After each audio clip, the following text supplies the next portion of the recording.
All right, in order to put this back together,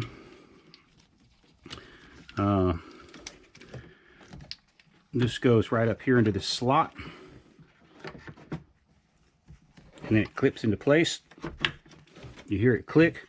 In order to get it out, there's a little tab right here, and you have to pull that tab out. I'll see if I can move this around so you can see it. There's a little tab right down there that you have to pull back that way, and then that releases the catch so that you can remove the solenoid. And then after that, the fuse box goes on top.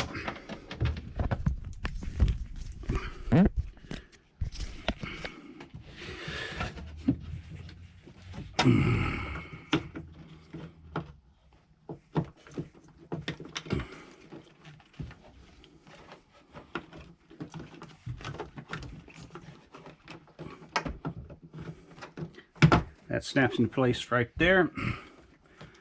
And then my fuse cover, box cover, with my transducer fluid reservoir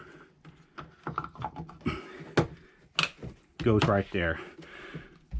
So now you're all set. All right, that's what I figured out how to do it. Handy little tool right there. Take it and grind that down on a grinder or at the machine shop, or you can use your belt sander to do it. GoPro, stop video.